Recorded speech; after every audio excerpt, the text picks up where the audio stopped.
Hello, Sunim. It's always a great honor to be able to ask a question.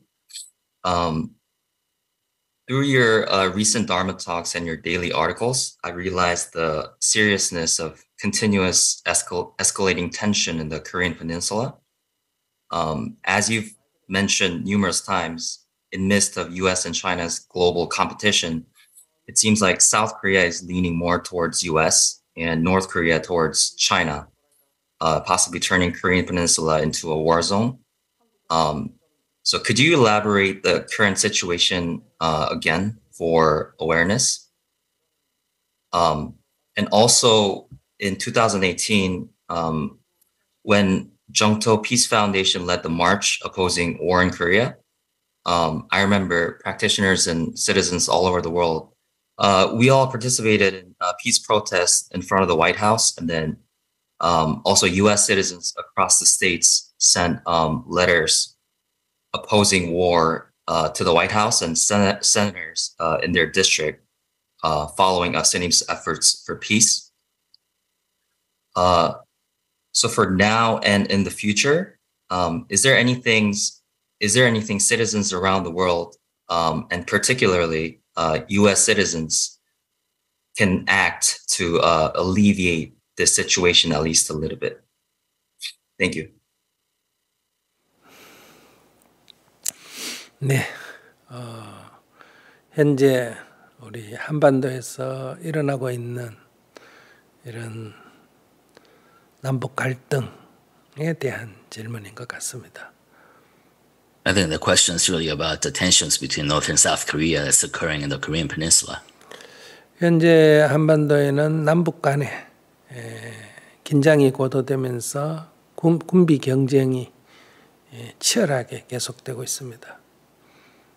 So currently, due to the rising tensions between North and South Korea, there's an increasing competition in terms of military competition among the two countries. 북한은 핵무기를 완성했다 하고 이제 전쟁에 실제로 쓸 수 있는 소형 핵무기를 다량으로 개발하겠다고 하고 만약에 전쟁이 난다면 핵무기를 사용할 수도 있다고까지 공언하고 있습니다. So North Korea is officially saying they have finished the development of nuclear weapons and now they are developing miniaturized warheads that can use as an operational capability and that they're willing to use it as an offensive capability in case there is actually kinetic conflict. 남한은 북한에 대한 군사적 위협의 대응이라고 하면서 세계 최신 전략자산, 미국의 최신 무기들을 한국에 대량으로 수입을 하고 있고 또 한미 군사 간에는 최신 무기로 군사훈련을 계속하고 있습니다. And in response, South Korea is actually importing the latest and the greatest of weapons from the U.S., as well as introducing, the latest and strategic weapons and resources between the military exercise between the two countries.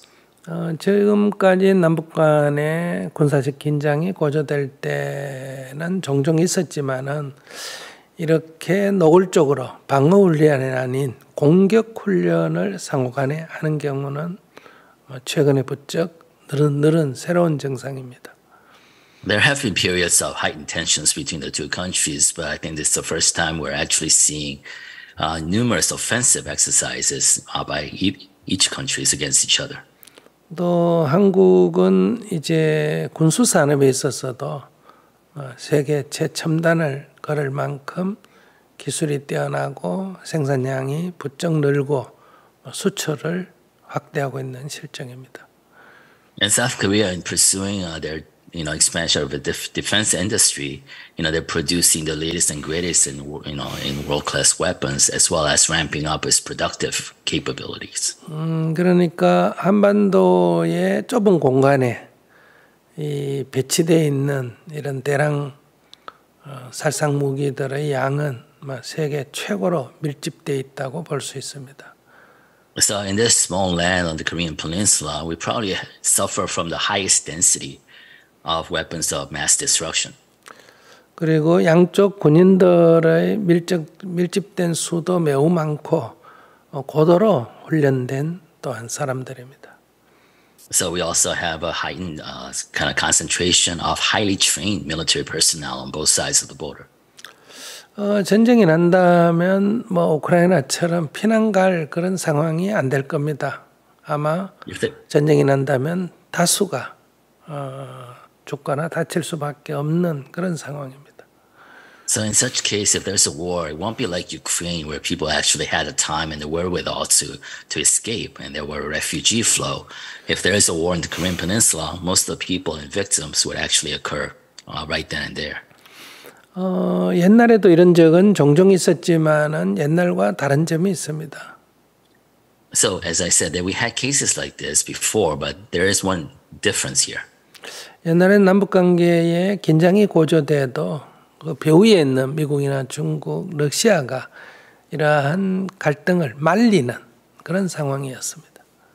Before, when there were tension between North and South Korea, Russia, China, and the U.S. behind the scenes were actually kind of hesitant, so they were trying to prevent the two countries from going to war. 그런데 지금 이 주변에 있는 강대국들의 이 경쟁과 갈등이 심화되면서 말리기는커녕 오히려 부추길 위험이 있습니다. But since there has been a tension between the great powers behind the scenes, instead of them discouraging, there's a danger they might encourage a conflict. 중국은 대만 해협에서 고조되고 있는 긴장을 분산시키기 위해서도 한반도에서의 긴장이 자신들의 안보에 그래 나쁘지 않는 상황입니다. So from a China perspective, in order for them to disperse the tension that's ratcheting up and concentrating around the Taiwan Straits, it's not bad strategy for them to disperse that in relative terms with ratcheting up the tension on the Korean Peninsula. 한국의 무기가 우크라이나에 제공된다면 러시아는 북한에 최신 무기를 제공할 수 있다고 공언하고 있습니다. And if South Korea were to give weapons aid directly to Ukraine, Russia is saying that they're willing to supply the latest weapons, Russian weapons, to North Korea. 북한의 무기는 위험하지만은 그러나 기술이 매우 낮습니다. 그런데 러시아의 최신 기술이 여기 만약에 공급이 된다면 굉장히 위험한 상황으로 갈 수도 있습니다. So North Korea's conventional weapons, while albeit dangerous, they're not the state of the art. So if you have the latest weapons from Russia flowing into North Korea, they'll only exacerbate the situation. 러시아 입장에서도 우크라이나 전쟁의 힘을 한반도 쪽에서 분쟁이 생겨서 분산된다면 나쁘지 않는 상황입니다. As with China, even from Russian perspective, if there is a conflict in the Korean Peninsula and therefore disperse the attention that's paid on the Ukraine conflict, that's not bad for them either. 미국은 중국을 견제하기 위해서 일본뿐만 아니라 한국도 긴밀하게 군사동맹을 강화하는, 즉 미국과 일본, 미국과 한국 이렇게 군사동맹이 맺어져 있는 것을 한미일 군사동맹, 삼국이 군사동맹을 군사협력을 강화하는 쪽으로 지금 한국 정부에 압력을 넣어서 그 성과를 이뤘습니다. So U.S. in its great power competition against China is pressuring South Korea to enter into more of a trilateral mutual defense agreement, not just a separate bilateral mutual defense agreement that existed between South Korea and the U.S. and Japan and U.S. Korea. They want that to be a trilateral defense agreement. 한반도의 긴장이 고조되지 않고는 한국과 일본이 군사협력하는 것은 매우 어렵습니다. As you know, it's probably very difficult for South Korea and Japan to enter into such a defensive agreement unless the tension on the Korean Peninsula is really driving that forced marriage. 그런데 미국이 원하는 그러한 한국과 일본의 협력이 현재 이루어지고 있습니다. But we are actually seeing that deeper relationship, military relationship between Japan and South Korea, which is what U.S. wanted. 이러한 상황이 한반도의 긴장을 높일 뿐만 아니라 어떤 군사적 충돌로 갈 가능성이 매우 높아졌습니다. So all this situation informed the ratcheting up of the tension on the Korean Peninsula, as well as increasing the risk of actually kinetic conflict. 보통 긴장이 고조되면 지도자들은 전쟁을 피하기 위해서 한 발 물러서는 유화적 조치를 취하는데 현재 북한이든 남한이든 지도자들은 더욱더 강경하게 전쟁을 할 수 있다 하는 각오로 지금 군대의 훈련을 강화하고 있습니다. So in the state of high tension, usually the leaders of both countries will take a step back, trying to kind of mitigate the tension and the risk of a war.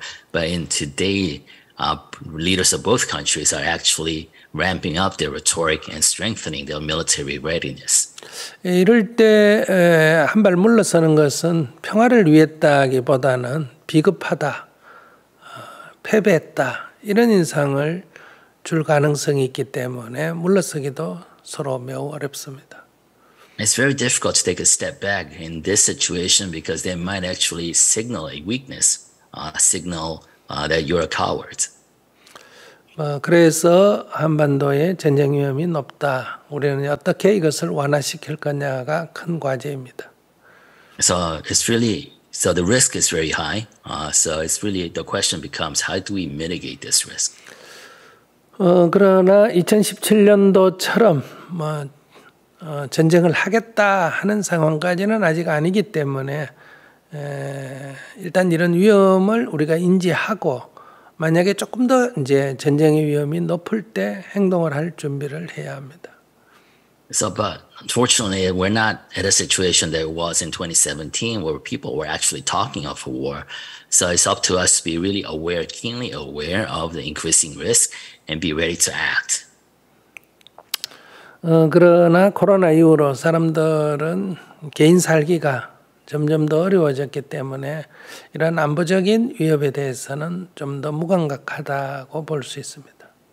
But it seems like people have become, even more numb to the dangers of the geopolitics, especially post-COVID. 이런 안보 문제도 정치적으로는 여야 간에 오히려 대립과 갈등의 원인이 되지 협력해서 함께 해결하려는 그런 노력은 아주 약합니다. So even this such issue, existential issue of national security is an issue that's driving a wedge between the political parties instead of being a point of collaboration. 그리고 또 한국은 이런 문제로 인해서 중국과의 경제 협력이 이렇게 아주 떨어지면서 무역 적자가 심화되고 경제적 어려움에 경제적 어려움에 봉착할 위험이 매우 높습니다. And due to this increasing the geopolitical dynamics, South Korea is losing a lot of business, especially exports to China, which may cause South Korea to enter into a long period of economic difficulties. 네, 그렇기 때문에 현재는 이 상황을 매우 주시하고 있습니다. So it's important for us to be constantly aware, keenly aware of what's going on. 문제를 해결하려면 좀 획기적인 그런 어떤 결단이 필요합니다. But in order to resolve this issue, you need really a radical decision. 북한은 자기 체제를 유지하기 위해서 핵무기를 포기할 의사는 없습니다. North Korea has no intention of giving up its nukes because it wants to maintain its current regime. 북한의 핵무기를 포기하라고 하는 것은 이제 더 이상 실효성이 없습니다. So asking North Korea to voluntarily give up its nukes is no longer a viable strategy. 그렇다고 한국이 핵무기를 개발하거나 또는 무장을 강화한다고 이 문제가 해결되는 것도 아닙니다. But that doesn't mean this situation can be resolved by South Korea building its own nukes and building even more military capability. 북한의 핵무기를 해결책은 북한의 핵무기를 현재 상태에서 중단시키는 동결 조치가 가장 시급한 거 아닌가 생각합니다. Therefore, in this situation, the most urgent need is for us to freeze North Korea's nuclear program in the status quo. 그러면 북한이 요구하는 건 뭐냐 하는 겁니다. Then what do North Korea want in return? 미국의 대북적 대시 정책을 폐지하라는 겁니다. Then North Korea is demanding that the U.S. withdraw its hostile policies against North Korea. 즉 하나의 나라로 존중해 달라는 겁니다. Basically, give them the respect he feels it deserves as a autonomous independent nation. 그래서 북한과 미국이 수교를 하고 미국은 북한과 수교를 하고 북한은 핵무기를 동결 조치하는 것 이것이 우선 북한 이 위의 긴장을 완화시키는 해결책이 아닌가 저는 생각합니다. So in return for the freeze of their nuclear programs, normalized relationship between U.S. and North Korea. I think that's a way forward. 지금 그런데 문제는 이 북미 수교가 지금까지는 북한의 핵 폐기할 시점에 하겠다 이렇게 해왔기 때문에 미국이나 한국 정부가 받아들일까 하는 문제입니다. However, until now, the formula has been that North Korea and the U.S. will allow normalization with North Korea when there is a destruction of their nuclear program. 또 북한도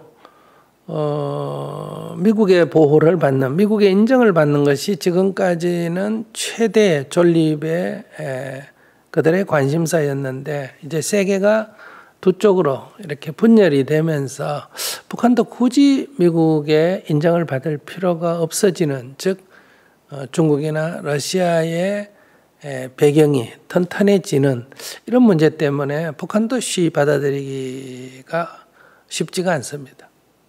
In the U.S.-centered unipolar world, North Korea really desperately needed the acknowledgement and recognition by the U.S. However, as we go into a multipolar world, North Korea is losing really its incentive to be recognized by the U.S. since it has other great powers in Russia and China to actually support it.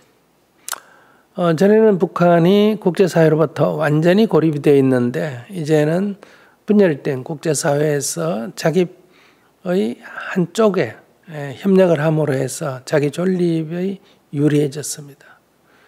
So in a unipolar world, North Korea was absolutely isolated by the international community. But as we enter into a multipolar world, it no longer faces the same level of ostracization and playing its card right, it actually has increased its ability to self-support. 북한의 이러한 핵무기 개발은 중국과 러시아에서 그동안에 골치 아픈 문제였습니다. 그런데 지금은 오히려 중국과 러시아 입장에서의 북한의 무력 증강이 골치 아프기보다는 자신들을 대신해서 어떤 역할을 할 수 있는 기회의 창으로 여길 수도 있습니다. So previously, the nuclear program by North Korea was actually a source of headaches for both Russia and China. But, as we enter into new age, North Korean nukes may represent a proxy threat, on behalf of China and Russia. 그렇기 때문에 정세가 바뀌었다는 겁니다. So basically, the whole geopolitics has changed. 그래서 미국이나 한국이 정말 한반도의 평화를 원한다면 이런 변화된 정세에 맞는 어떤 해결 방식을 제시해야 된다. So if the U.S. and South Korea really wants peace on the Korean Peninsula, they had to take into account the changing geopolitics and create come up with a solution that fit the new environment. 이런 어려운 가운데서도 하나의 작은 희망을 가져볼 수는 있습니다. But there's also, always a sliver of light in the darkest days. 미국이 원했던 것이 한일 간의 군사 협력인데 그것이 지금까지 이루어지지 않았었는데 한반도의 긴장이 고조되면서 한일 간의 군사 협력이 이제 이루어졌기 때문에 미국이 한반도의 긴장을 이제는 완화시켜도 되지 않느냐. 그래서 북한을 좀 더 어떤 중립지대로 끌고 오기 위해서는 북미 수교라고 하는 카드를 쓰는 게 미국의 국가이기에 도움이 되겠느냐, 중국을 견제하는 데 도움이 되겠느냐 이런 판단을 미국이 한다면 어떤 좀 새로운 전기를 또 마련할 수도 있을 것 같습니다. But until now, the U.S. was leveraging the tension between the North and South Korea in order to drive South Korea and entice it to enter into a tripartite mutual defense treaty among Japan and South Korea and the U.S. Now that that actually has been de facto, agreed to, maybe the U.S. can now shift its strategy and look at North Korea as more of a neutral zone in its great powers contest between China and the U.S. and drive its strategy and approach to the Korean Peninsula accordingly. 그렇기 때문에 어떤 상황에서도 우리가 평화를 향한 길에서는 희망의 끝을 놓지 않고 가능한 길을 지속적으로 모색해야 된다고 생각합니다.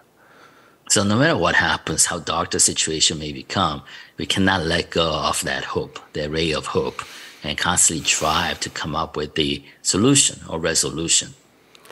미국 시민으로서 할 수 있다면 한반도의 평화를 위해서는 미국이 북한을 인정하는 북미 수교를 하고 북한을 그런 핵의 위험을 줄일 수 있는 핵 동결을 시도해 보는 이러한 평화 전략에 대해서 미국이 받아들일 수 있도록 우리가 캠페인을 벌이는 거라고 봅니다. So I think the best thing you can do as a U.S. citizen is to help the U.S. leadership to kind of relook at the situation in different lights and push forward publicly the idea that you can trade a nuclear freeze in North Korea in return for normalization of the relationship between the U.S. and North Korea. 그렇게 함으로 해서 북한이 중국이나 러시아의 어떤 군사적인 어떤 방어 용도로 북한이 이용되지 않도록 하는 게 동아시아의 평화를 위해서도 미국의 국가 이익을 위해서도 매우 중요하다는 것을 미국 정부가 지도자가 이걸 인식하는 게 매우 필요합니다. So that the U.S. leadership realizes that by doing so, you prevent North Korea from actually being a proxy border on behalf of China or Russia, so they can actually be a threat to the U.S. 이런 정도로 말씀을 드리겠습니다. So let me pause there. 제가 무슨 안보 전문가도 아닌데요.